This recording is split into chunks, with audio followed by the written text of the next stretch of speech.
And welcome to Lumberjack Live on the NFHS Network.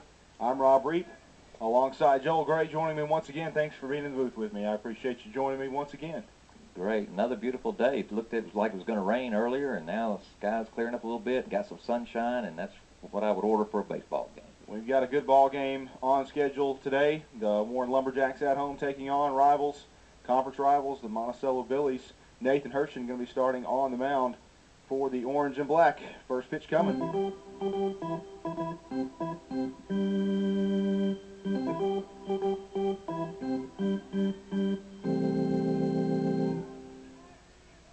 All right. As I get my Monticello roster out here. Logan Gilliam, number 5. That is correct. Gilliam at the plate. Hurston with his first pitch. Catches the outside corner. It's a strike. This program brought to you in part by Joey Cathy, State Farm Agent. Visit joeycathy.com or drop by 410A South Martin in Warren, Arkansas. Here to help life go right. Joey Cathy, State Farm. Here's the 0-1. That's low. 1-1 count. Joel and I were talking just a few minutes ago.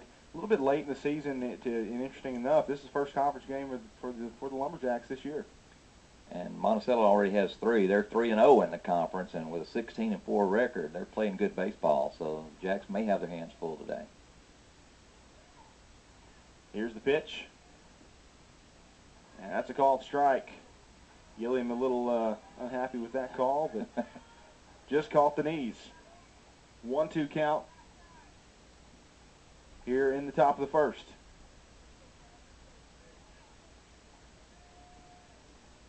The 1-2 pitch on the way. Right back up the middle. Fielded, throw over to first. Not going to be in time, so that's a tough one. Just past the pitcher. He tried to make a stab at it, but got by him. Nice stop, though, by the second baseman to keep it from getting to the outfield. Hit the ball up the middle. A lot of good things can happen. And that was probably go down as an infield single, I would assume.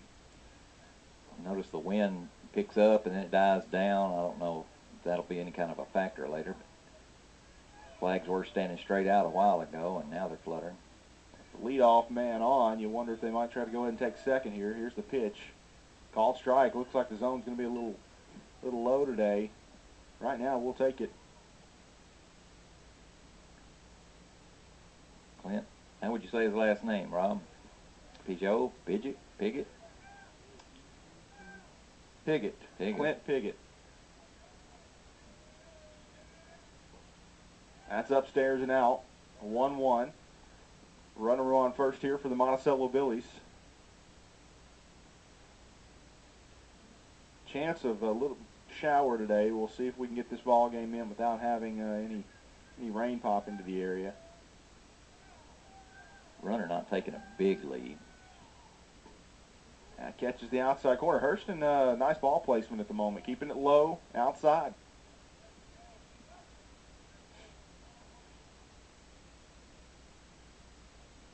.6'3", 175-pound senior is throwing the ball downhill.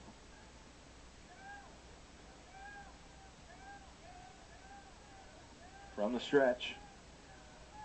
Here's the 1-2. Runner goes. Hit and run, and it's going to find the gap. That's a tough one. Gets past the left fielder. A run's going to score here. And Monticello, just like that, up 1-0. Nothing Hayden Lassiter could do about that one. Tough break in the outfield. It just went past his glove as he went to try to snag it, and he had to be backed up by the center fielder. This program brought to you in part by Dr. Kerry Pennington, a proud sponsor of the Warren Lumberjacks.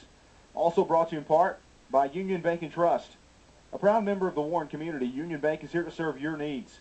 Visit our newest location in Warren at 201 North Martin. Union Bank and Trust. Piggott in scoring position. Up next for the Billies, number 14, Gabrielle Martins.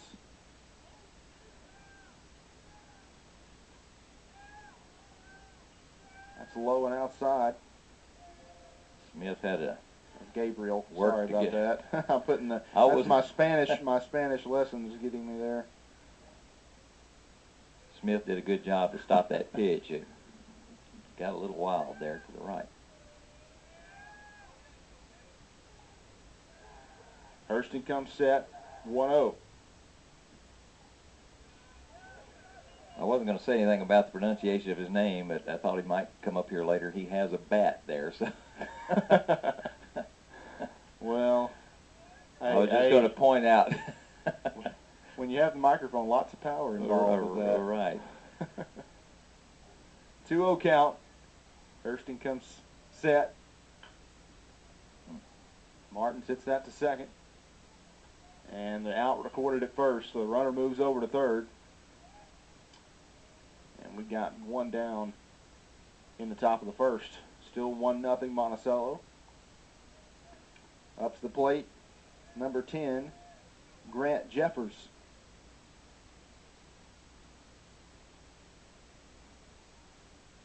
Having to take a bracelet off, it appears to be at the moment. Yeah. I didn't realize that was something they would have to do, the umpire. Necklaces, bracelets, all kinds of stuff. That's pretty much the norm across the high school spectrum. In the batter's box now, ready. Here's the pitch. That catches the corner again. Hurston again living in a good spot. Yeah, nice pitch.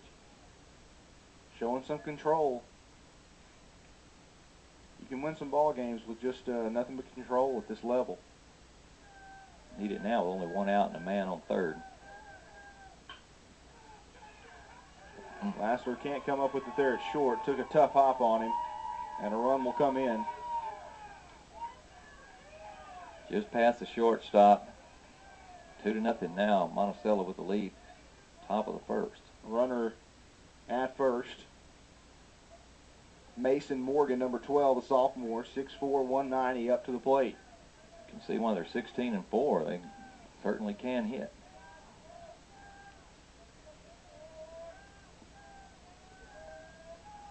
Runner going. Got a chance. Got him.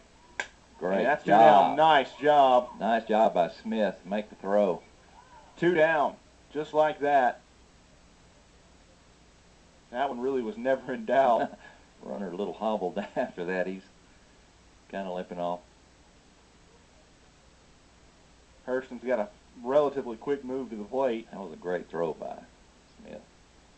He's going to stay out of the stretch here, it appears. That pitch at the knees. 1-1. Look how tall Morgan looks. It says he's 6'4", but looks like a giant. Looks like a power hitter. Just a sophomore. That's a strike, so we've got a 1-2 count. See if Hurston can get out of this with no more damage done. Bases are cleared. Grounded to first and fell right. Nice job. Right into the able hands of Leighton Curry, number 1, the first baseman. We're going to the bottom of the first. Jacks down early, 2-0, but we'll get another chance here offensively. So stick with us. We'll be back in just a few moments.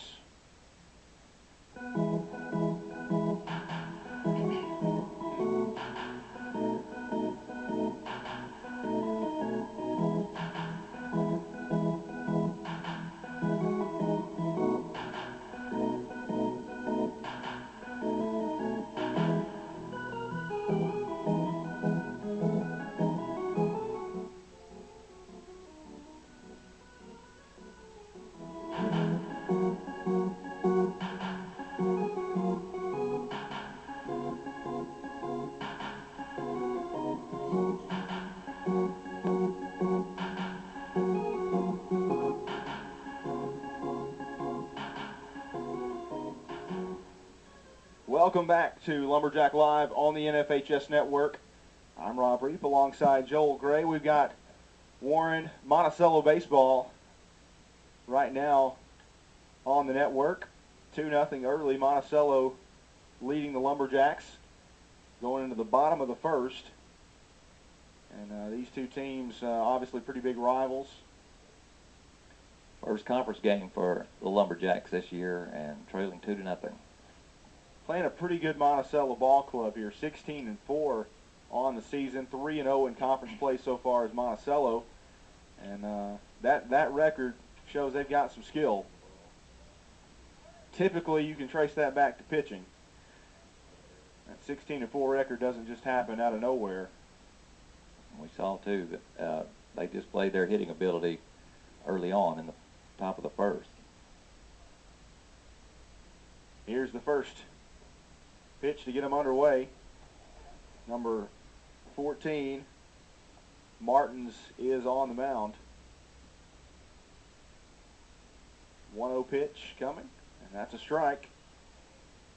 Number 24, Luke Gorman, is leading things off for the Orange and Black.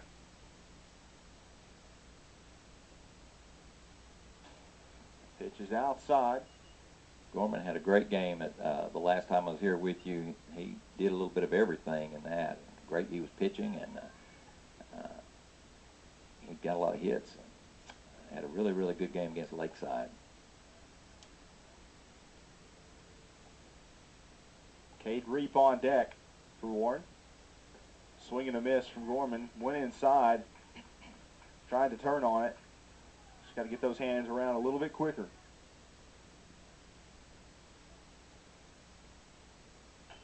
Right back up the middle. That's a tough one. It'll be out number one. One hopper to the pitcher.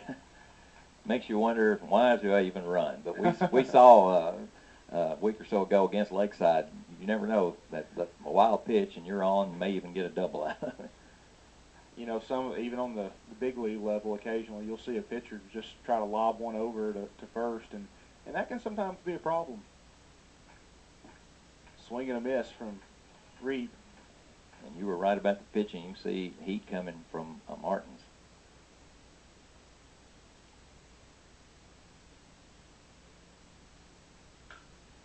And that one finds its way into left field. Base hit for Cade Reep. Just past the third baseman into left field. Nice hit. So a runner on first as Hayden Lassiter steps up to the plate. Senior shortstop. Reep will take a decent lead over to first. Martin's checking. Back in plenty of time. Reep must have known. I could see that. If I noticed, Reep had to know. He's going right back up the middle. Eat him up. And Reep will stay at second. Didn't want to test it, so that will put runners at first and second. Second baseman could have very well been distracted. He saw Reep coming. He was probably looking at that, and then the ball hit directly to him and get past him into center field. So that was probably too many things going on at once. Now up to the plate for the Lumberjacks, number 10, the center fielder, Traylon Burks. Opportunity for Warren to try to get right back in this thing. That's outside. Nice eye from Burks. That's a pitch where a youngster sometimes wants to go after it a little bit up. Big lead for Reep. That's well inside. 2-0. Not a good velocity, but struggling to maintain control at the moment.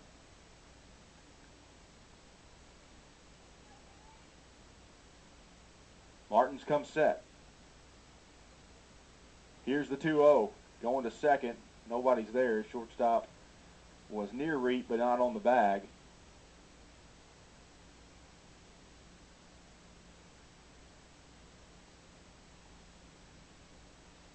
Here's the pitch. That's outside. 3-0 count. So Burks with an opportunity. Figure right now he'll be holding on this pitch. Chance to have the bases loaded. That no throw to second made me wonder, do they still call a balk? And that is inside, so runners Bases loaded at each location as Gage Reep will step to the plate.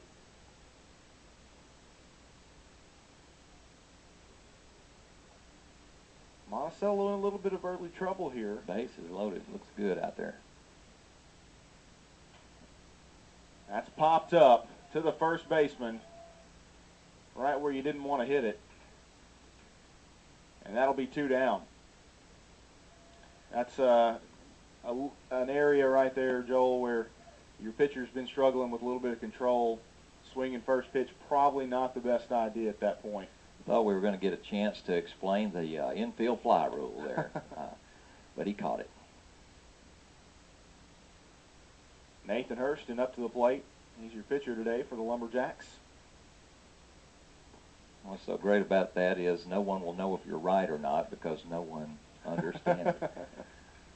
My understanding is that if there's less than 2 outs and a man on first, that if he drops it on purpose, they award him the base. And a little dinker over to first, and that is it for the bottom of the inning. So the Lumberjacks strand 3 on the bases. Tough to leave 3. We're going to the top of the second. We'll be right back after this break. Don't go anywhere, folks. You're watching Lumberjack Baseball on the NFHS Network.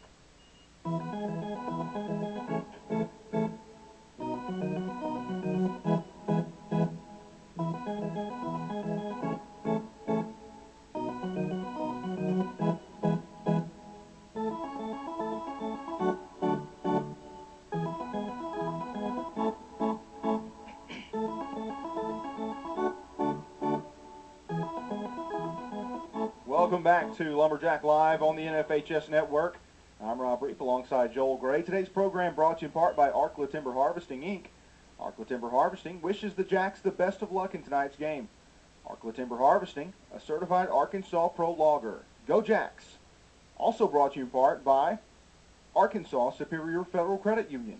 As a financial cooperative, Arkansas Superior Federal Credit Union's profits are returned to our members in the form of higher dividends on savings, lower rates on loans, lower fees, and many other money-saving services. Also brought to you in part by Sonic. Grab a $5 Super Crunch Chicken Strip Dinner anytime. Or after 8 p.m., Sonic has half-price shakes and ice cream slushes. Visit Sonic of Warren or call in your order at 870-226-6822. And Joel, I don't know about you, but the hunger bug has hit me after that commercial. That's, I'll be right back. Head to the Sonic. I'll be back surely by the 3rd inning. I was teasing Joel before the game. We were both a little bit hungry. Concession stand had not opened yet, and said if we get a burger or a hot dog about the 4th inning, we're just gonna flip our microphones up and just let you guys watch. Yeah, they can see what's happening. Hurston still on the mound, of course, for the Lumberjacks as we enter this 2nd inning. Throw comes down. You ever wonder why they call them innings, Rob? You're a historian. You know, that's a good question. I don't know that I know the answer. I can tell you all about it. Hey, we're going to introduce our first edition of Baseball History with Joel Gray right now, folks. It comes from the Old English word innung, I-N-N-U-N-G, and there's a lot more to that story. I'll tell you after the pick. All right. Hurston back into that windup. Here's pitch inside. Innung means basically to include, to be with, to be in, and the reason we use it in American baseball is because of its history with cricket. I'll tell you more in a minute.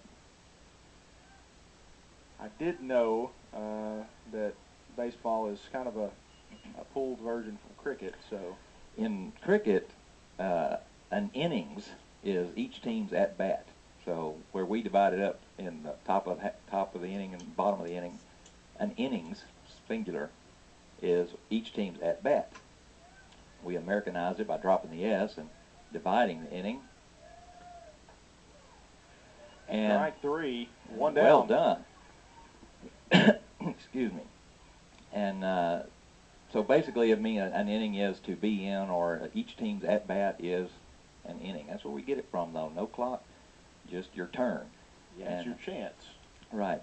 And you know, I don't know anything about baseball, but That's why we hired him. As everyone knows, there's a cornfield to the left of my house, and every Thursday a gentleman comes out and sits on my porch, and his name's Baseball Bill. He has a lot lot of baseball knowledge, as anyone named Baseball will. The pitch is low. Just another day of Joel Gray, folks. You don't get that kind of information anywhere else. I thought, dealing with a historian, I was sure you knew. We got a pretty good hit ball on the left. Traylon Burke's tracking it well. He's got nice a comfortable grab catch. up against the wall. Made it look easy. That's 2 down. I think I've talked to a few people about this before. Traylon Burks is one of those athletes where he could play about any sport he wanted to, and if he played only that sport, he'd be the best at it. That's the kind of athlete he is. We were talking about that very thing. In baseball, there's no salary cap, and you can play healthy longer. So I recommend baseball. Choose, right?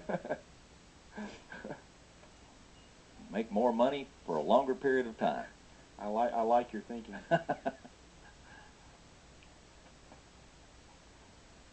2-0 here in the top of the second with Monticello at the plate. Here's the pitch. That's low.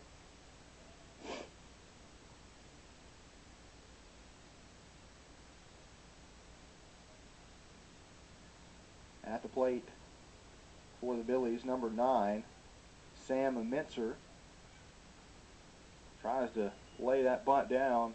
Right into your truck windows too. Did you have your windows up? No, it's gone now. He tries to make this funny each week. Somehow it's not growing. I'm pretty sure that's another foul ball for me when we get to the truck. 2-1 count. We need that shattering glass sound effect, Rob. Swing and a miss, 2-2. That one's not in my truck. As Hurston blows it by him.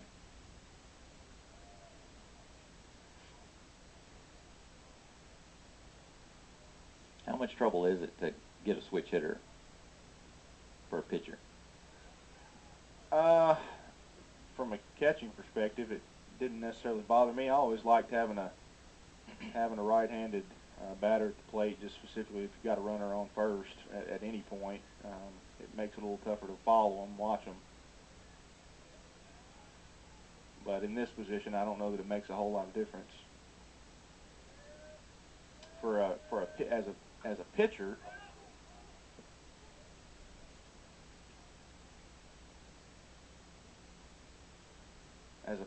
I thought he was fair for a second, and that's why I paused. I'm sorry about that, folks. As a pitcher, I always liked facing left-handed hitters just because it felt like I tended to go inside on righties quite often. So. I'm sensing that there were a lot of guys nursing their arm as they stood on first base. Am I right? Well, I don't know if I threw hard enough, but that's in the left. Oh, went for the catch. It's going to get down, be at least a double. It'll probably hold there, as Mincer will be on second with a double. Dove for the catch and then off the great effort. Tip of his glove, yeah. Can't fault your left fielder for that. Great effort. Just couldn't quite come up with it. If he made the snag, we'd be talking about what a great catch it was. I honestly did not think. I thought it was going to drop a good bit earlier than that. It did not look like it had that much off the bat, and did not sound great either. He still retrieved it pretty quickly to hold him up there at second. It could have gone all the way to the wall.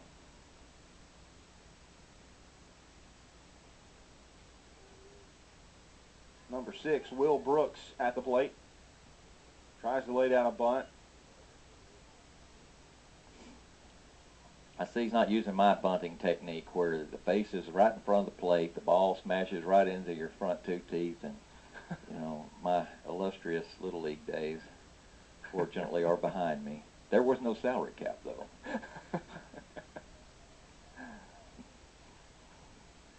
The art of the bunt is a difficult thing to teach kids at the Little League level, but even at the high school level, it's not the easiest thing to get down. That pitch was supposed to be a curveball.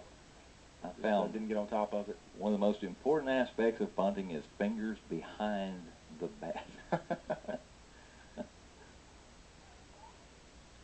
Well, the idea is you don't want to poke at it. It's got to be almost catching the ball with the bat. Can't be done, folks. This is all theoretical. All right.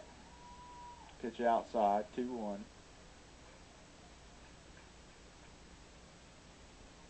Runner on second. Those last two pitches were pretty far outside there for Harrison.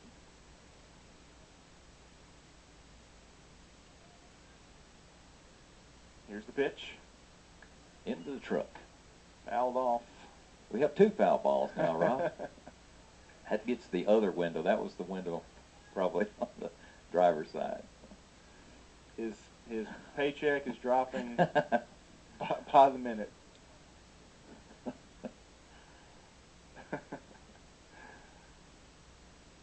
He thinks I'm kidding. You mean, wait, I didn't negotiate my salary. Here's the pitch to Brooks, fouled off. There's another one. The back window. I'm getting a nice collection. First it was funny, now I'm starting to worry. Certainly heading in that direction.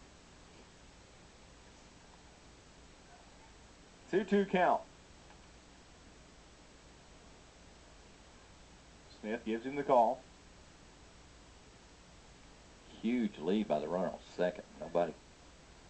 Well, move into cover now. That time called by Brooks at the plate. Brooks is a senior.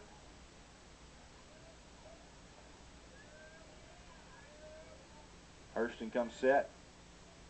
That pitch catches the inside corner. Crowding that plate a little bit. Nice pitch by Nathan Hurston as he gets out of it.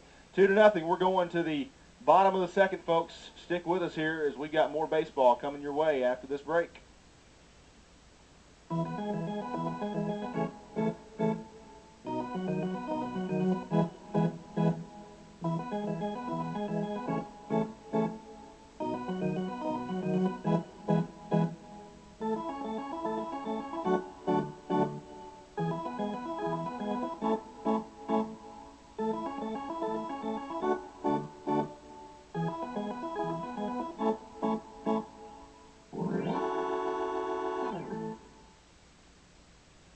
Welcome back. If I can turn my microphone on.